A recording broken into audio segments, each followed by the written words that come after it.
Nah teman-teman sekalian, meminta maaf, ya, berjanji tidak akan mengulangi kesalahan adalah sebuah hal yang sangat indah. Hal yang sangat indah. Kalau Anda berbuat salah lalu Anda mengatakan, maafin saya janji tidak akan mengulanginya. Itu luar biasa, sangat melunakkan hati orang di hadapan kita.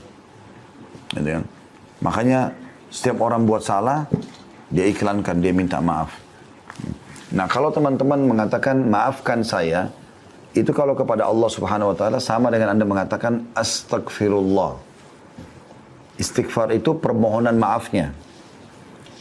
Kalau janji, tulisan ikrar misalnya, atau ikrar dengan lisan tidak akan mengulangi, itu namanya taubat.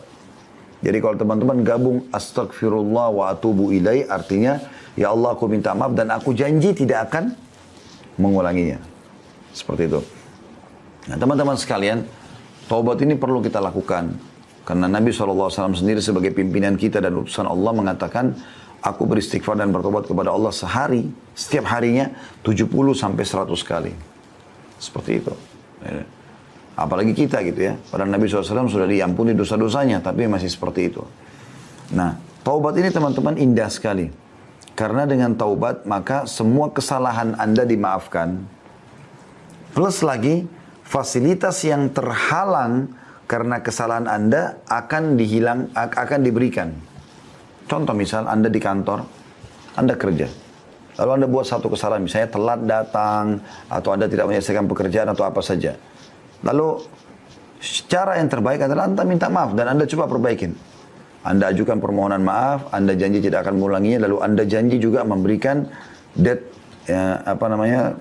tanggalnya atau waktunya ya, the time-nya itu akan diselesaikan.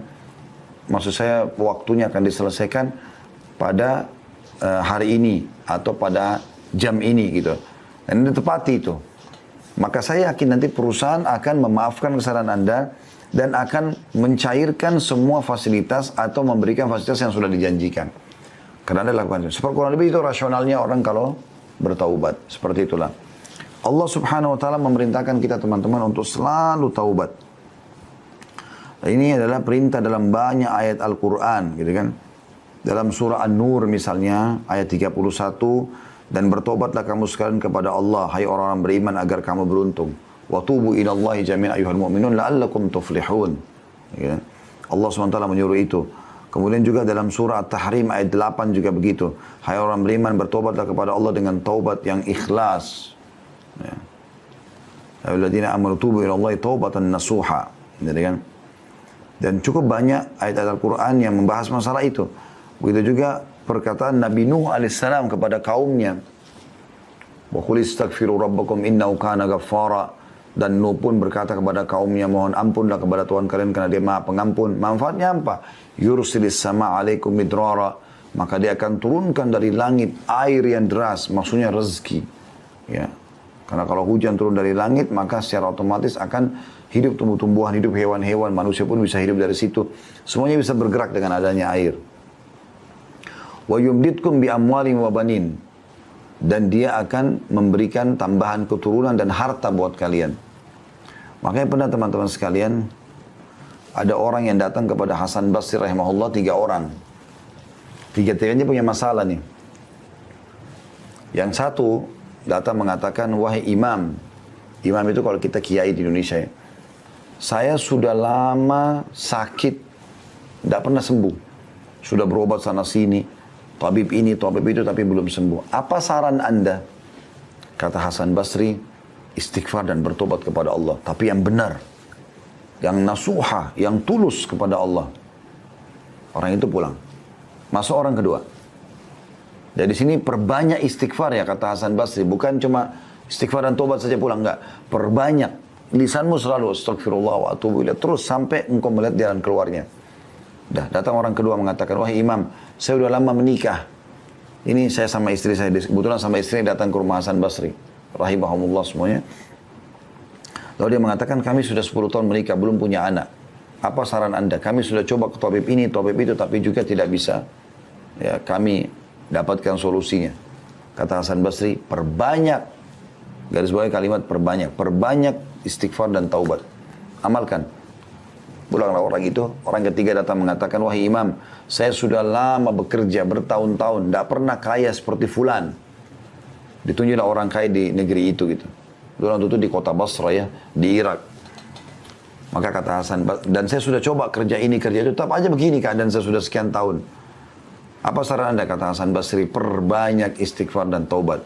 Waktu pulang tiga orang ini, berkata pada saat itu teman-teman sekalian, murid-murid Hasan Basri, ada dalam atharnya dikatakan istrinya, bertanya, kenapa Anda cuma menyuruh istighfar dan taubat, padahal orang-orang ini mungkin butuh sesuatu yang lain gitu. Maka apa kata Hasan Basri, tidakkah engkau membaca firman Allah subhanahu wa ta'ala, tadi dalam surah Nuh itu ya, Nuh berkata kepada kaumnya, wa qul istaghfiru rabbakum innahu kana ghaffara. Ya, Nuh berkata beristighfar dan bertobatlah pada Tuhan kalian karena dia maha menerima taubat hambanya. Yursilis sama alaikum midrara, maka dia akan turunkan rezeki yang banyak dari langit. Wa yumbitkum bi amwali wa banin, dan dia pasti akan menambahkan buat kalian harta yang banyak dan juga keturunan. Jadi luar biasa manfaatnya. Imam Nawawi berkata rahimahullah, para ulama telah sepakat bahwa taubat dari seluruh perbuatan maksiat adalah wajib hukumnya. Wajib dilakukan dengan segera dan tidak boleh ditunda. Apakah itu dosa kecil atau dosa besar? Nah, cuma bedanya teman-teman sekalian, kalau dosa kecil itu bisa diampuni dengan sholat, dengan wudu, ya.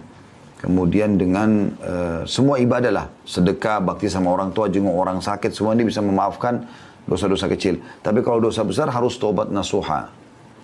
Artinya betul-betul kembali kepada Allah dengan tulus dan ikhlas. Imam Nawawi mengatakan syaratnya 3. Meninggalkan dosa itu seketika. Lagi zina berhenti, lagi riba berhenti, lagi bohong berhenti. Kemudian yang kedua menyesali. Dan yang ketiga berjanji kepada Allah tidak akan mengulanginya. Subhanallah, ini tidak sulit ya. Karena meninggalkan dosa itu bisa kita kerjakan setiap saat. Menyesal ini, kata ulama, semua orang yang buat dosa, Allah akan datangkan penyesalan. Allah datangkan penyesalan. Jadi penyesalannya itu semua muncul. Kayak orang habis berzina, orang habis menipu, hilang itu. Muncul itu rasa menyesal. Sudah ada. Kemudian yang ketiga, janji sama Allah tidak akan mengulanginya. Maka akan diterima taubatnya insya Allah. Seperti itu. Kita tutup teman-teman sekalian dengan beberapa sabda Nabi SAW, diantaranya, sesungguhnya Allah subhanahu wa ta'ala selalu membuka tangannya di waktu malam untuk menerima taubat orang yang melakukan kesalahan di siang hari. Dan sesungguhnya Allah membuka tangannya pada siang hari untuk menerima taubat orang yang melakukan kesalahan di malam hari. Begitulah terus hingga matahari terbenam dari barat. Ya, maksudnya di sini, terbenam, ya, terbit dari barat, sampai terbit dari barat. Hadits yang selanjutnya, Allah subhanahu wa ta'ala sangat gembira dengan taubat hambanya. Jadi Allah ini subhanallah tidak mau kita masuk neraka, mau kita masuk surga. Makanya dia sangat gembira dengan taubat hambanya. Dan kita tutup dengan ini teman-teman sekalian insyaAllah. Kata Nabi SAW, Allah lebih gembira dengan taubat hambanya dibandingkan seseorang di antara kalian yang membawa seluruh bekalnya di atas tunggangannya. Ya, digambarkan tunggang itu zaman dulu seperti unta misalnya. Dia bawa semuanya bekalnya. Kalau Anda mungkin naik mobil di zaman sekarang, membawa seluruh harta yang Anda punya, simpanan Anda, bawa di mobil. Kemudian kata Nabi SAW, dia melewati padang pasir yang tak bertuan. Nggak ada orang, nggak ada hewan, padang pasir tandus. Dia jalan, kemudian dia capek, dia istirahat di bawah sebuah pohon. Pohon itu pun bukan pohon yang rindang. Kemudian dia tertidur, waktu dia bangun, dia tidak menemukan untanya sama bekalnya, hilang. Lalu dia keliling-keliling mencari, tidak ketemu. Pada saat dia sudah putus asa, dia pun berkata pada dirinya sendiri, saya akan kembali ke pohon yang tadi saya tidur.